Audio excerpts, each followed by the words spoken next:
Ah, to succeed, you gotta do your best. But to win, you gotta be the best. What up? It's me, Prez, back at you with another Real Ninja Reacts. We got a video here today, and it's called Corrupt Cops Who Forgot They Were Filmed. So, damn, I'm kind of high. Brain fart. Corrupt cops. Oh, don't forget to like, subscribe, comment, do all that stuff that us content creators ask you to do that you never do. And since you don't want to do that, because y'all never do, y'all don't even say hi to me, nothing like that, why don't you just send me some money? Okay? Because you got that bread. You got that paper, right? Yeah, you got it. You got it. You got it. It's a Cash App right over here. Why don't you go ahead and send me $5? Say, Prez, you're doing a good job. Keep up the good work. All right? So, y'all not going to do that stuff anyway. So, guess what? I'm just going to take that. Get it out of here. Oh, hold on. Okay, there. All right. So,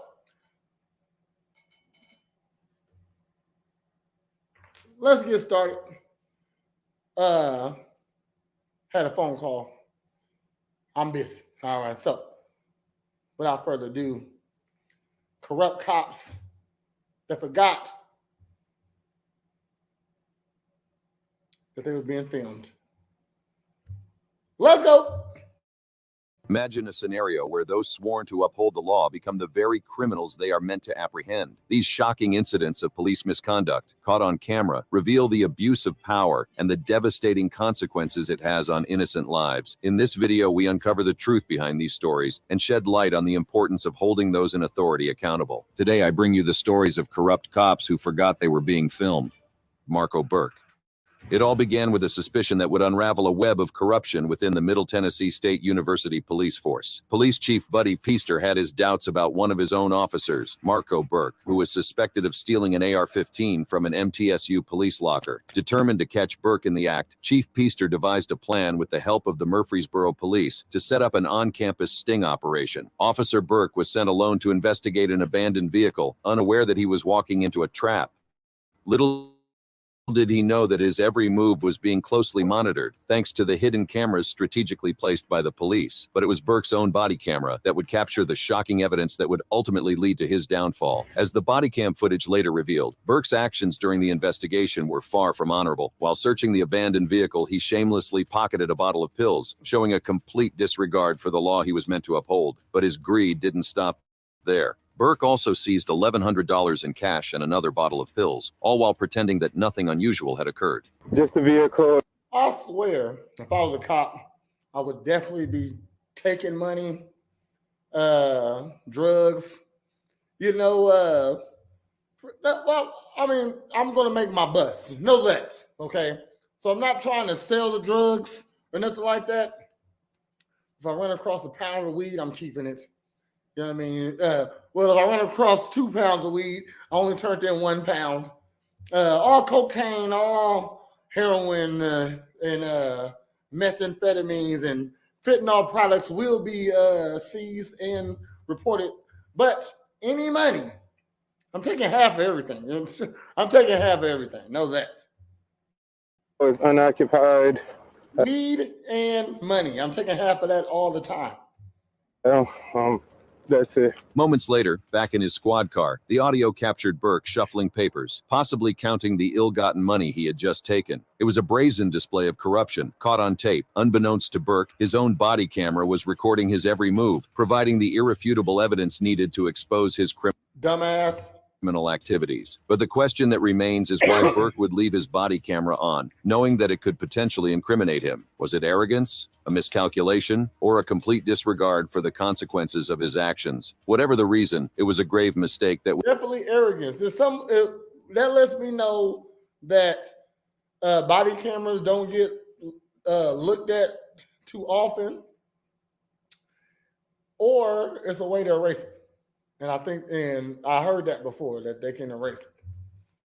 would ultimately lead to his arrest and the unraveling of a much larger scandal. This incident served as the catalyst for a thorough investigation into Burke's activities and the corruption within the police force. It was a shocking revelation that would send shockwaves through the community and raise questions about the integrity of those entrusted with protecting and serving the public.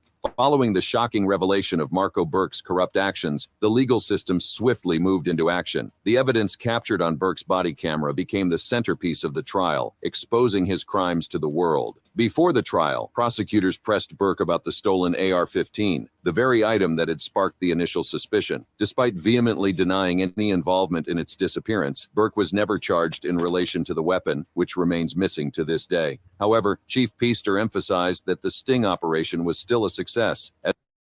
Nigga was stealing guns? That's why you got caught. You too greedy. Can't be stealing guns and selling them.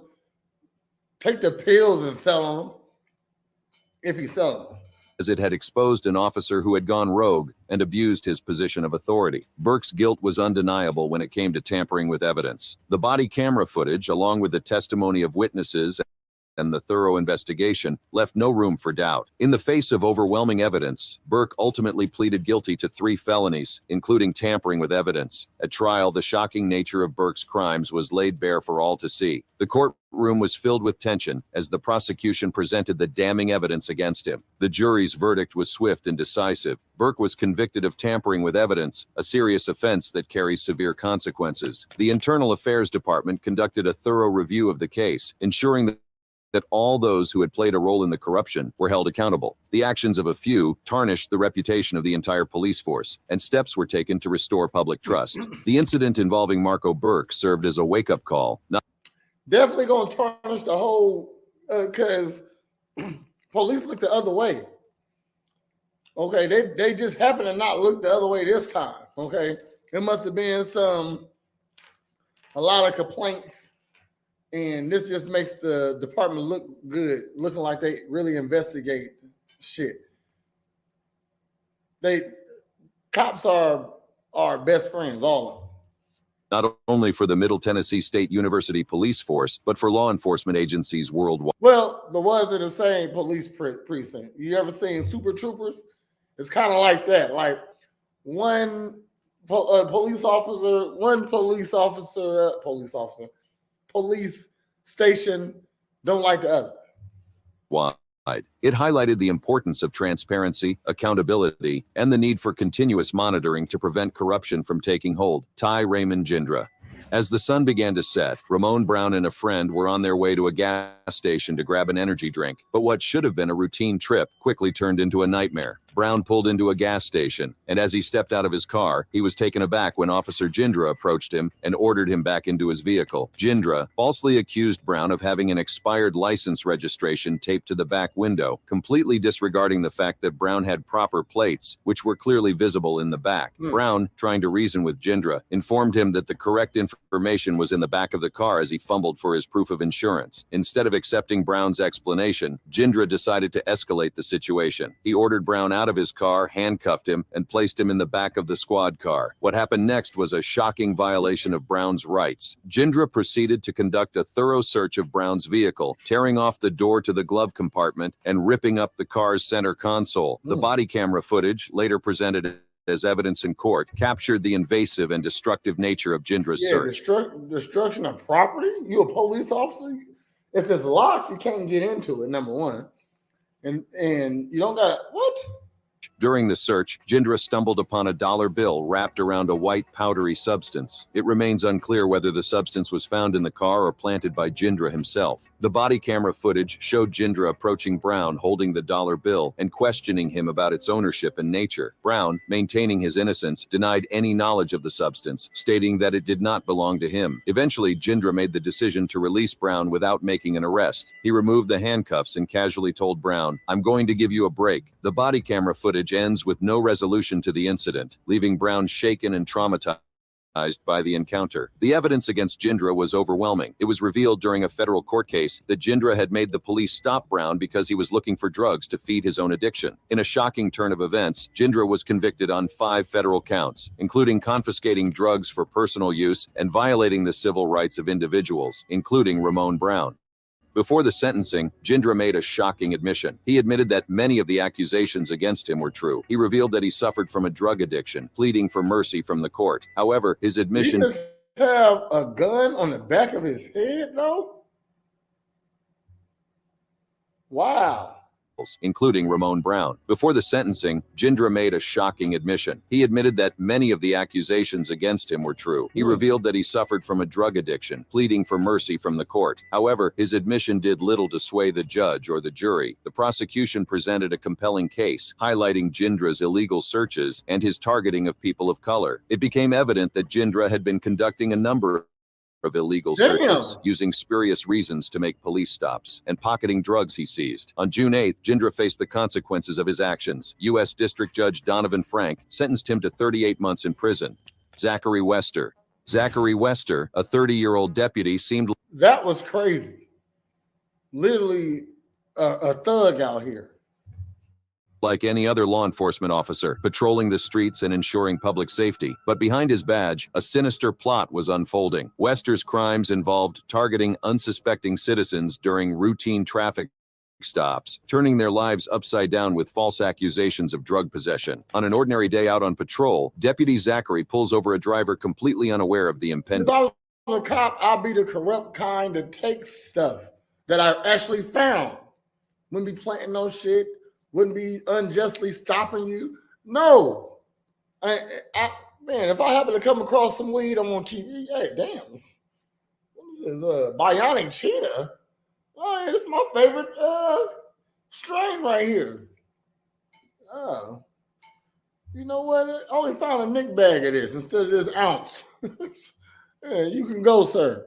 How about that? Doom. Little did they know that their encounter with this officer would be the beginning of a nightmare they could never have imagined. Once the video evidence came to light, legal proceedings were initiated against Officer Zachary West and his accomplices. The shocking footage served as undeniable proof of their crimes, leaving no room for denial or escape. The victims, including Sarah Thompson, bravely testified against the officers, ensuring that justice would be served. The police department wasted no time in taking disciplinary actions against the corrupt officers. Officer Zachary West and his accomplices were immediately suspended pending further investigation. The department vowed to conduct a thorough internal review to identify any other officers involved in the criminal activities. The community demanded accountability, and the police department was determined to deliver. Wester, armed with a body camera, appeared to be following protocol, documenting the traffic stop. But what he didn't realize was that his every move was being captured on film. These unsuspecting victims had the foresight to record their interactions,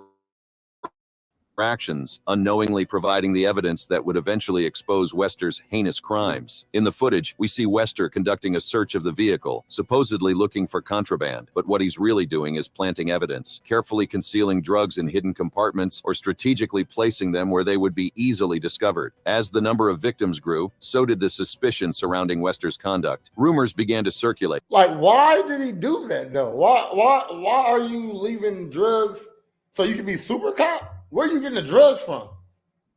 Whispers of innocent people being wrongfully arrested on drug charges, but it wasn't until September 2018 that the truth finally came to light. The discovery of self-incriminating body camera videos and other evidence sent shockwaves through the community. Among the damning evidence was a secret stash of ready-to-plant drugs found hidden in the trunk of Wester's patrol car. The truth could no longer be denied, and the victims of his crimes finally had a chance at justice. Wester was found guilty on multiple charges, including racketeering, fabricating evidence, official misconduct, false imprisonment, and possession of controlled substances. Zach Wester has been sentenced to 12.5 years in prison for his crimes. The court recognized the devastating impact his actions had on the lives of innocent individuals. The sentencing brought some closure to the victims, but the scars left.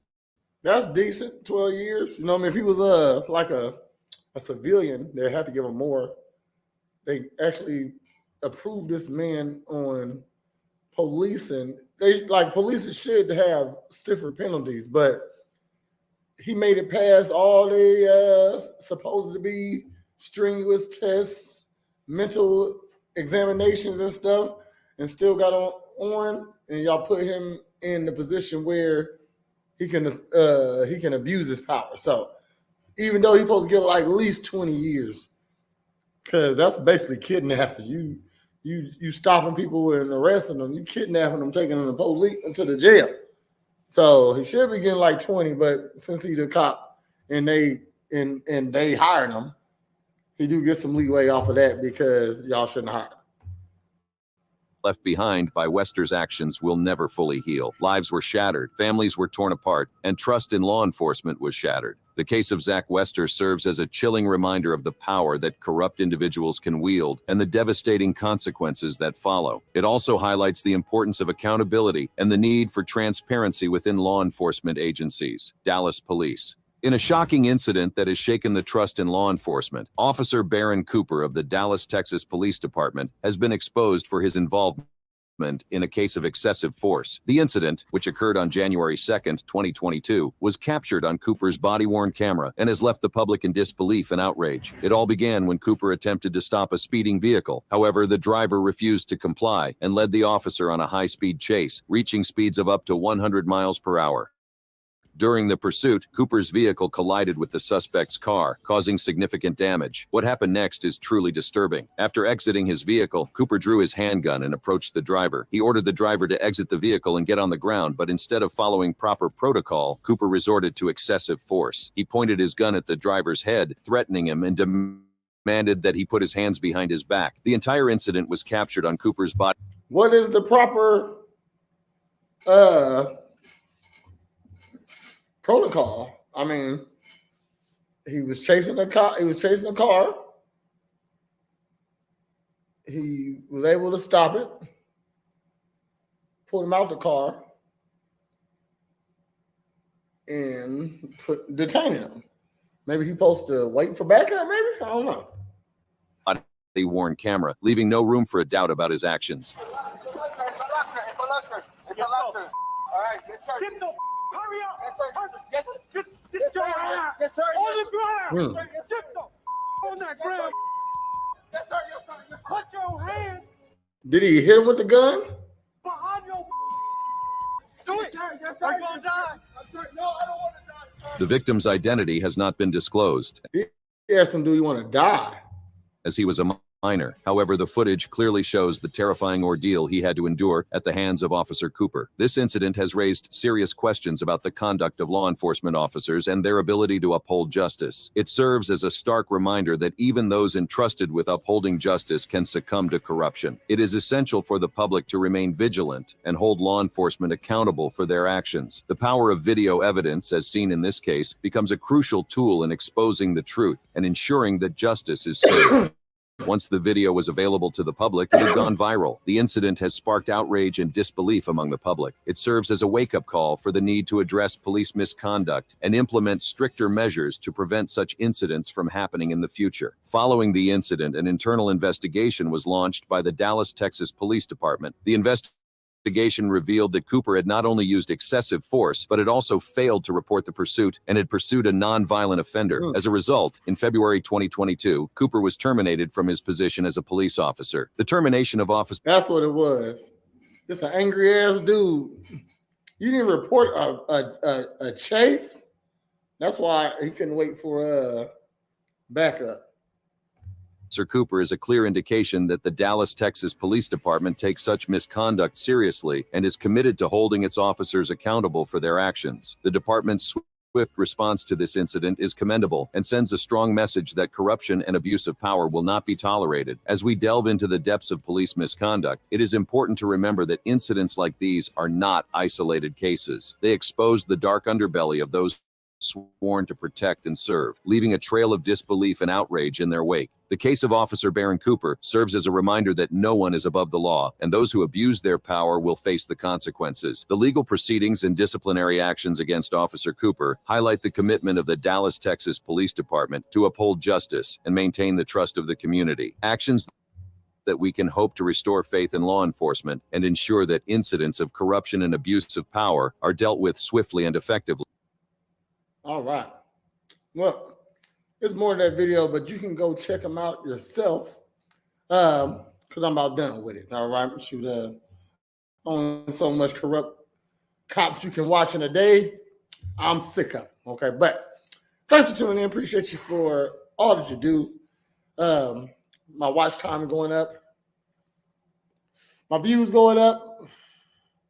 I know I'll be ranting, but I really appreciate everybody for supporting your boy. So don't forget to like, comment, subscribe. You know, do all that stuff that us content creators ask you to do. But since you're not going to do that, don't forget that you can always donate. Cash App, $5. Prez, you're doing a good job. That's all you got to say when you send me that $5. How about $2? Don't send me $1 because then they got to take their little tax out. Send me $2 at least. Tell me, hey, Prez, you're doing a good job. Keep up the good work, all right? But y'all not going to do that. So get that out of here.